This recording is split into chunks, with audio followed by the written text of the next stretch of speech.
Turn your Bibles with me to Philippians chapter number 4. And I like to read verse number 4 and the rest of the verses. Dito tayo sa verse number 4, it says, Rejoice in the Lord always. And again, I say rejoice. Now take note, people talk about joy, but the key is the Lord.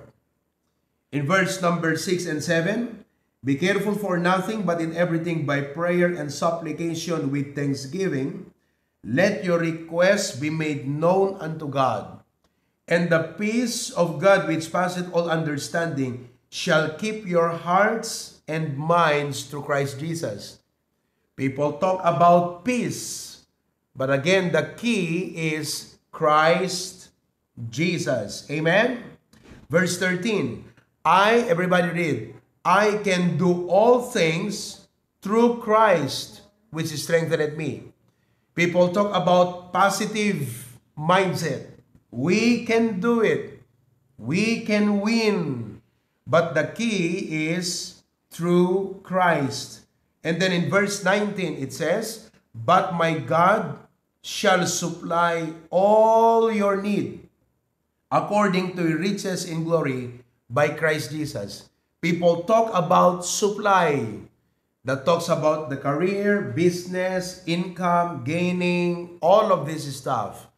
You know, there's a lot of seminars about that. But we as Christians look up because the key is by Christ Jesus. So you will realize that in this world, with our physical necessities, i-relate po ng Biblia yung ating mga physical, material necessities na bilang mga Kristiyano, tumingin tayo sa Panginoon for all of these things. Are you with me? Okay. So the title of our message is, Christ is all we need. Okay? Christ is all we need. Alam niyo na maganda yung aming conversation with Pastor Freddy De Vega, and he has shared to me a lot of wonderful insights and blessings. Ito ay isa sa mga blessing na naibahagi niya sa akin at nais ko ring maibahagi sa inyo. Let us pray. Heavenly Father, bless our lesson this afternoon, and I pray, O God, that we would point our faith, our focus, and our perspective about all of these needs of life to the Lord Jesus Christ. Because heaven has more than enough to give to us on earth. But all of these are being unlocked and accessed through the Lord Jesus Christ. Kaya tulungan po ninyo kami na maunawaan po namin ang kahalagahan ng aming relasyon sa aming Panginoon Jesus, that we will not turn away from Him in exchange for worldly offers, that we would not backslide, manlalamig kami sa Kanya dahil we could be deceived by our sight or we allow ourselves to rule us. Tulungan mo kami to draw closer to Him, to walk with Him, to grow in Him, because He is the key in our life. In Jesus' name we pray. Amen. You may be seated. Christ is all we need. Amen? Now, gusto kong makita ninyo, mga kapatid, that as Christians, kung merong dapat na ating i-establish na relationship sa ating buhay, is our relationship with Jesus Christ. Now, you have to understand that in order to be a productive person, even in the secular world, they understand, mga kapatid, the power of connection. Kung sino yung mga circle of friends mo, kanino ka connected, can actually determine the acceleration of your life. Yung bang relationship mo sa tao can accelerate you or cause your deterioration in life. Naunawaan po natin? So, napakahalaga na maunawaan nating mga Kristiyano na bigyan natin ng halaga at importansya ng ating relationship sa Panginoon. Let me ask you, how is your relationship with Christ today? Namagamanta ka abay mo? How is your relationship with Christ? Are you growing in your relationship with Christ? I mean, we are good in building relationship with people, with relatives, with friends, with colleagues in the workplace. But I would like to challenge you that more than anything else, it is worth sacrificing any human relationship pag ang nagain mo ay ang Panginoon sa buhay mo. Pero it is never worth it na dahil lang sa tao, dahil lang sa kamag-anak, dahil sa isang so-called na kaibigan o kaibigan like, unbeliever, sinasacrifice mo ang Panginoon sa buhay mo. You are removing the greatest multiplier in your life. Alam mo, pag ang Panginoon ang sinacrifice mo, tinanggal mo, at sinantabi mo sa buhay mo, malaking pagkakamalian, mga kapatid. Malaking failure yan sa buhay. Yan na ang magiging bagsak ng Christian life mo. That is why I would like to establish the foundation of being Christian that we need to treasure, we need to grow deeper, more intimate, more committed sa ating Panginoong Hesukristo. Huwag po ninyong hahayaan that sin will deceive you or sight will deceive you. Huwag niyo pong hayaan na ang mga napakadaming gawa ng tao will deceive you, mga kapatid. These are all empty as far as the Bible is concerned.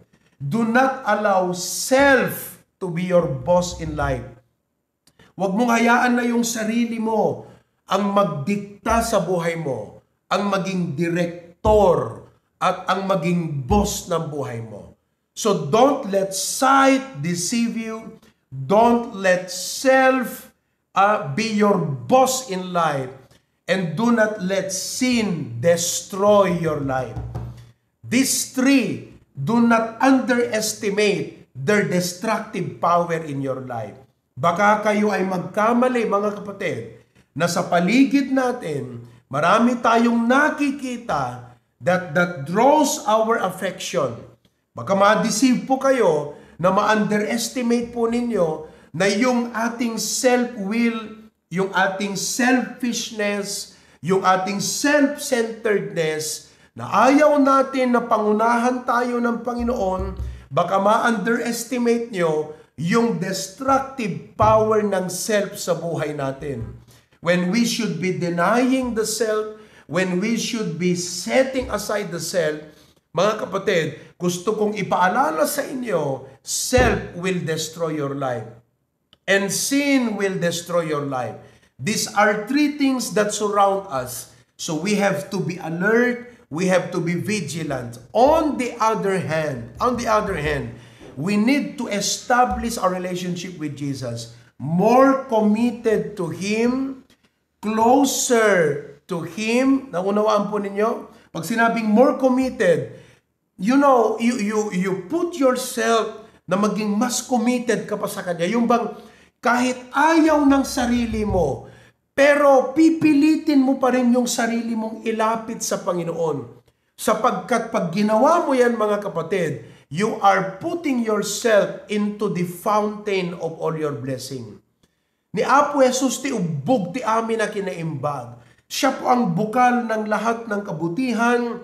Siya yung bukal ng lahat ng pagpapala, lahat ng karunungan. God is the God of all grace. He is the God of all peace. He is the God of all blessings. Dapat mas committed ka sa Kanya. closer ka dapat sa Kanya, mga kapatid. Inuulit ko po, do not allow self, sin, and your sight draw you away from Christ. Listen to me. It's not worth giving up Christ just because of these things. And it is always worth it giving up these things for the sake of the Lord Jesus Christ. For He said, whatever you will lose for my sake, you will find it. And hindi po nakalagay sa Bible, but if you only know that whatever you lose for Christ, when you find it in Him, it's even 10 times more these things. It's even 1,000 times more these things. Christ is all we need. Ngayon, dito po sa ating mga binasang 4 na talata sa isang chapter sa Philippians, makikita po ninyo why Christ is all we need. Balikan natin ang Philippians 4:4 where it says, rejoice in the Lord always, and again I say rejoice. Now, what does this tell us? Number 1, in this world, Christ is our satisfaction. Amen? Meron bang mas makakasatisfy sa iyo sa mundong ito kundi ang Panginoong Hesukristo?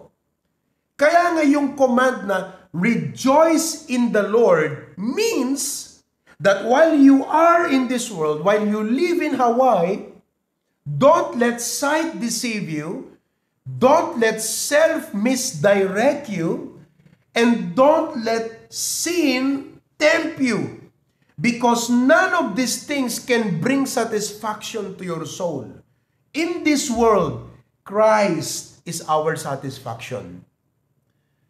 Kaya pilitin yung tignan palagi, mga kapatid, na ang inyong satisfaction ay hindi sa mga worldly things in this life. But our satisfaction is Christ. In other words, as a Christian, always look for Jesus in everything. Sapagkat kung wala si Kristo sa bagay na yan, hindi po magdadala ng kagalakan at satisfaction sa buhay mo yan. Never. All of these things will only leave us empty and will make life vain. I don't have enough time to talk about Ecclesiastes, but that is the whole matter, that is the whole topic of Ecclesiastes. Sabi nga ni Solomon, lahat ng nakita ko at ninais ko sa aking nakita ay nakamtan ko lahat. At sabi niya, all is vanity. I built me an orchard of all different types of plants, and I achieved that. And he said, all is vanity. So ipinapahiwatig, mga kapatid, na bilang mga Kristiyano, merong implication ito na ang mga worldly things temporal. Makakapagbigay ng happiness pero temporal. Pero ang substantial na magbibigay satisfaction sa Kristiyano ay ang Panginoong Hesukristo. That is why when I see a Christian backslide, na ipinagpalit ang Panginoon dahil sa trabaho, pinagpalit ang Panginoon dahil sa isang unbeliever, pinagpalit ang Panginoon dahil sa kanyang, gusto niyang, akala niya, yun ang makakasatisfy sa kanya, malaki pong pagkakamali yun. Hindi ko alam kung saan mo pinulot ang equation na ang kasalanan is a good multiplier in your life. Hindi ko alam kung saan mo nakita na libro, mga kapatid, na ang pagsuway sa kalooban ng Diyos ay magbibigay ng multiplier sa buhay mo na at the end, satisfied ka, fulfilled ka, masaya ka, at maipipraise mo ang Panginoon. Hindi ko alam, but I do not know anything in the Bible that would say that sin and worldly things will bring a good multiplying effect in your life. Mga kapatid, it's always Christ. So in this world, Christ is our satisfaction. Laglagi po nyo, uray umangat ti biyagyo, ibagam iti apo ko ng Lord, thank you for this blessing. Pero ikaw pa rin ang joy ng aking buhay. In times of problem, sabihin mo sa Panginoon, Lord, problema lang ito. Ikaw pa rin ang kagalakan ng aking buhay. In times of your success, sabihin mo, Panginoon, this is just a temporary state in life. By your grace, naabot ko ito. Marami pa akong maaabot by your grace. But I want you to know that in every step of life, you are the joy of my soul. In this world, Christ is our satisfaction. Mga kapatid, pag hindi ninyo natutunan ang biblical truth na ito, ang prinsipyong ito, you will never be a happy Christian. At tatandaan nyo po, hindi bagay sa Kristiyano na hindi masaya. Tignan mo yung katabi mo, mukha bang Kristiyano o mukhang taga-purgatorio? Hello? Oo. Kasmut labal sa madur sa mo takaabay mo kakabsat. Hansa mo ta Kristiyano. Amen. Hello? Hindi bagay sa Kristiyano. Mga kapatid, ang walang kagalakan. Remember this. The world is looking at us and the only thing they need to see in us is a satisfied life. A satisfied life. Pag nakita nila sa'yo that you have a life of being satisfied, they would say, I want what you have. At kahit ibigay nilang lahat ng kanilang kayamanan in exchange for what you have, you know, there is no price tag on Jesus Christ. That is why it is very important, mga kapatid, kahit saan mo ang gulo tignan talaga. I mean, kahit saan ka tumingin sa Panginoong Hesukristo, sa anumang anggulo, sa anumang usapin, mga kapatid, talagang babagsak ka sa punto. In this world, Christ is our satisfaction. You have to learn that. Okay? Let's go to the second thing. In verse number 6 and 7, sabi rito, be careful for nothing. Alam nyo ang isang problema ng tao? Hindi problema eh. Ang problema ng tao, warrior, anxiety, diba? Fear. Lahat tayo meron yan. Hindi pare-pareho ang triggering factor ng ating mga fears. Meron sa inyo ang triggering factor ng fear nyo, pag wala kang hawak na pera, parang takot na takot ka. Parang si pera, si pera mga kapatid, ang nagbibigay ng lakas ng loob ng buhay mo. Diba? Money is your God.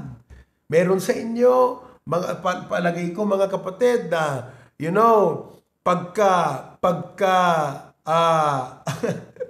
pagka walang pagkain, mga kapatid, talagang you are anxious. Marami din sa atin na pag nagkasakit, talagang yun yung triggering factor ng ating anxiety. So whatever be the triggering factors, and they are all external, and worry is a problem of internal, the Bible says, be careful for nothing. So God is not actually talking about how He would address the triggering factors. Ang ina-address ng Panginoon, the real problem. Because the real problem are not the triggering factors of the external. The real problem is the internal. Ito po, ang CPU ang problema natin. Itong mindset na to ang problema. Listen, your mindset can either build you or break you. Your mindset can either take you higher or pull you down. So when the Bible says, be careful for nothing, the word nothing, these are all the triggering factors. God is saying, nothing. Or the word nothing is, kahit ano, wag. Don't be worried by anything. Nothing. In other words, you have to live as if nothing is happening. You have to be such a kind of Christian as if you have no problem at all. When you have a lot of problem, when you have a lot of needs, you have a lot of bills to pay, you have a lot of difficulties going on in life, but live as though these things do not exist. Can you do that? Kaya nyo yan? Na ikaw ay magsisilbi sa Panginoon na parang wala kang problema, pero in reality marami. Mapupunta ka sa church na parang wala kang mga burdens, pero in reality ang dami. Totoo ba sa inyo yan? O yung other side ang totoo na ang dami mong problema? Kita man taro patakaabay mo no makita mong adot problema na. Dapat ti makitam kenkwa na as if awan problema. As if no problem exists. Be careful for nothing. So, there may be many things, but you treat as if these things do not exist. Don't be careful. Do not let these triggering factors reflect their power and their control over your life. Do not allow these things to control your life. Don't be controlled by any of these things. Be careful for nothing. But the Lord told us the secret. In everything by prayer and supplication, with thanksgiving, let your requests be made known unto God. Do you know what happens when you do that? And the peace of God, which passeth all understanding, shall keep your heart. In other words, you should be ruled by peace, not controlled by this triggering factor. Because God is greater than your fears. God is greater than your need. God is greater than your problem. God is greater than your difficulties in life. Don't let them control you. But let the peace of God rule in your heart, shall keep your heart. The word keep means to guard, to protect. Amen? So you will be impregnable. Hindi ka kayang ma-defeat. Hindi ka kayang i-conquer at bihagin ng lahat ng mga ito. At ang sabi ng Bible, through Christ Jesus. Therefore, mga kapatid, listen to me. The key to a life of serenity. Listen. Number one, in this world, Christ is our satisfaction. Number two, in worries, Christ is our serenity. Makita nyo po yung alliteration niya, no? Para madaling tandaan, W tsaka puro S. In worries, Christ is our serenity. Kaya mga kapatid, pag tinanong ka, uy, bakit wala ka sa church? Eh kasi ganito, Brad, may problema ako. You know, you have allowed the problem to take leadership, to take control of your life. Whatever that be, it could be family related, it could be ano man yan na nagda-down sa'yo, di ba, na nagdi-discourage sa'yo, na nagbibigay ng dread, takot ka ba sa iyo, o distraction sa isip mo. What you need is serenity. The word serenity means confidence. Na parang ikaw ay basketball player ng Nuggets na kahit tinambakan ka ng 45 nung last na laro, kayang-kaya pa rin yan. Kanina, third quarter, 1 point na lang mga kapatid. Pambihira talaga. But you are so confident. You are not demoralized. You are not affected. Kasi ayaw ng Panginoon ang Kristiyano, demoralized Concern ng Panginoon na ikaw natatakot ka sa problema mo. Concern niya yun Kaya nga sabi niya, seek ye first the kingdom of God. Don't worry what you will eat, what you will drink. Alam ng Panginoon yan kasi kung siya po yung coach natin at tayo ang kanyang mga players, alam niya na kaya nating talunin ang mga kalaban. Kaya lang ang problema natin yung ating pag-iisip. That is why the key here is we have to establish our relationship with the Lord. Christians should be praying Christians, you know, in everything by prayer, supplication, with thanksgiving, let your request be made known unto God. Kaya sabi ng Bible, the peace that passeth all understanding. So, in worries, Christ is our serenity.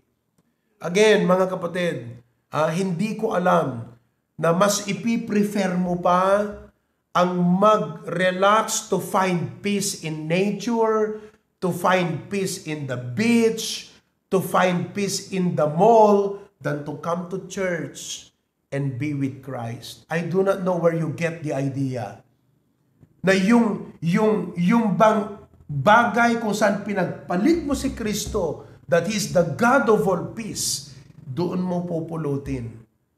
Doon mo kukunin. While all of these things can give you physical relaxation, but when it comes to mind, it is still Christ, mga kapatid.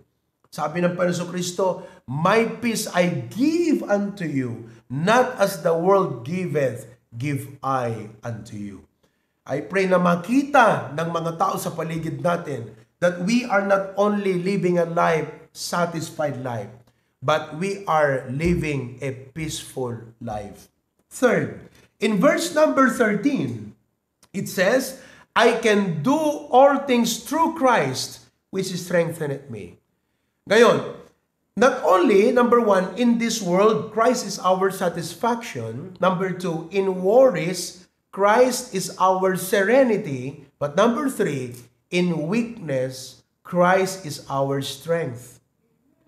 In weakness, Christ is our strength. Kaya sabi rito, I can do all things through Christ. Amen? Sabihin mo nga sa katabi mo, kaya mo yan through Christ. Sabihin mo sa kanya, kaya mo yan through Christ. Amen? I can do all things. Now, yung all things doon, mga kapatid, yun yung mga external things natin, di ba? Na tinitignan mo palang pinanghihinaan ka ng loob eh. Di ba? Panghihinaan ka na ng loob. Kaya ko ba to? Malalampasan ko ba to? Mapagtatagumpayan ko kaya ito? 'Di ba? Can I see the desired result that I want to see with this? Knowing all of the factors, parang talo ako dito dehado ako. Parang hindi ko kaya insufficient balance ako 'Di ba? Kakayanin ba 'to? Mga kapatid, kung saan nakikita natin na tayo ay mahina, mga kapatid, listen to me. Christ is our strength. I want you all to learn na every time mag-testimony ka, you talk about how you are satisfied with Christ. You talk about how you have found peace in your problems in Christ. You talk about how you were able to overcome things in the strength of the Lord. Yan ang testimony ng Kristiyano.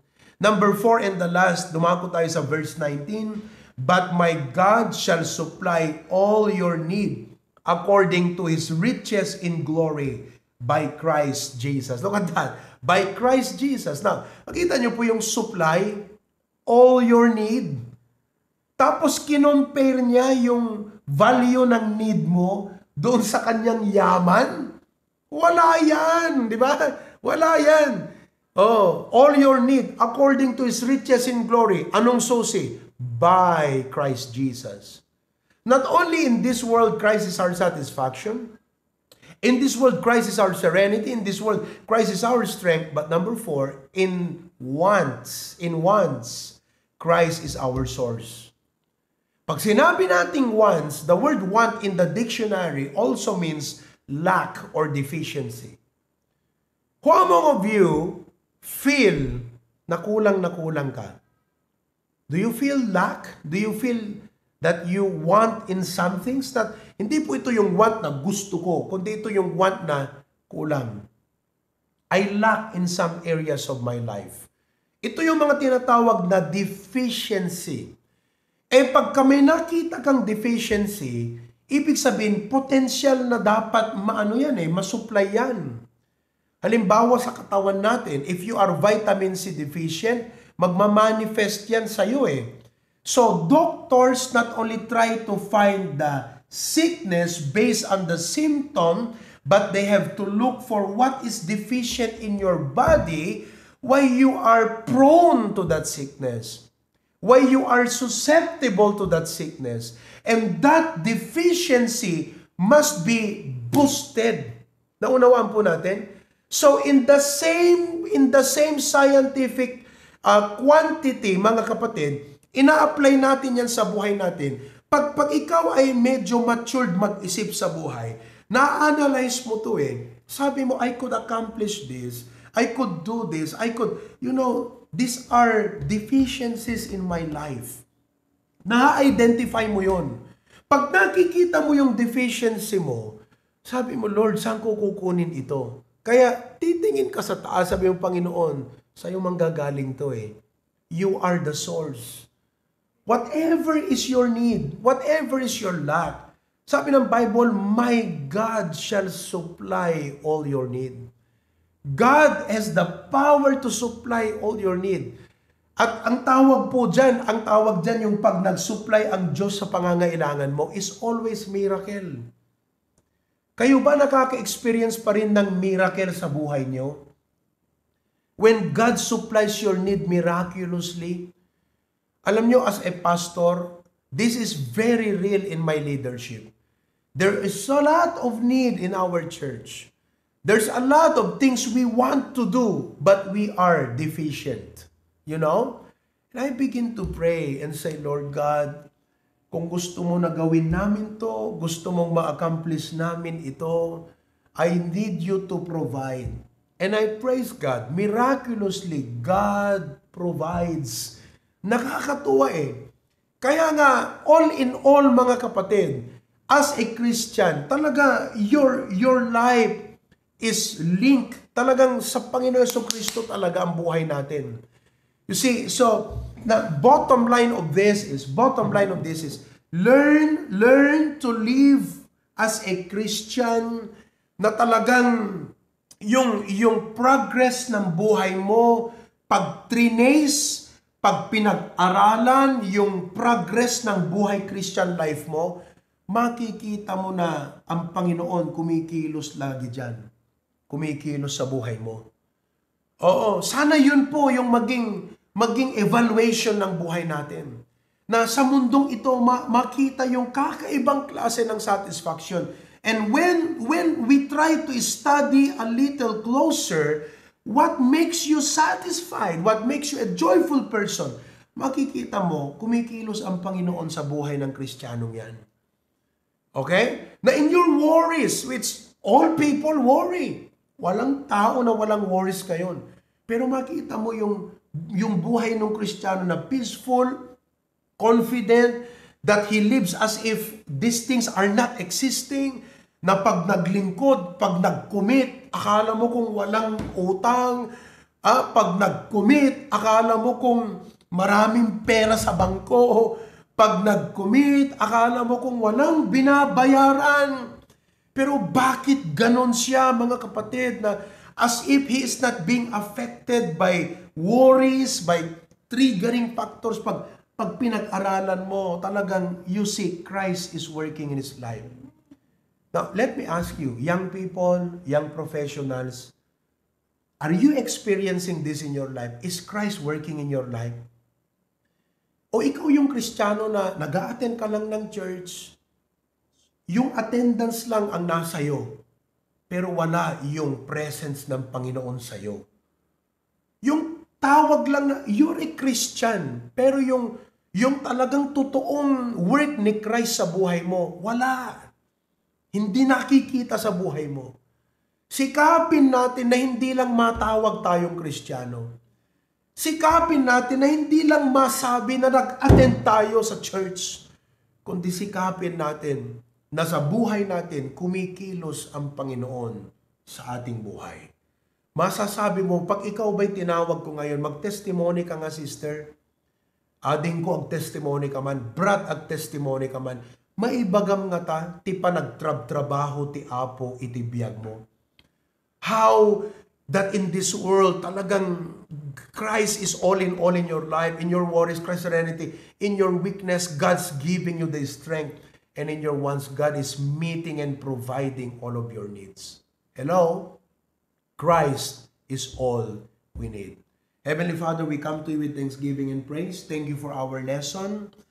Thank you for helping us realize today that the Christian life is such a dynamic life.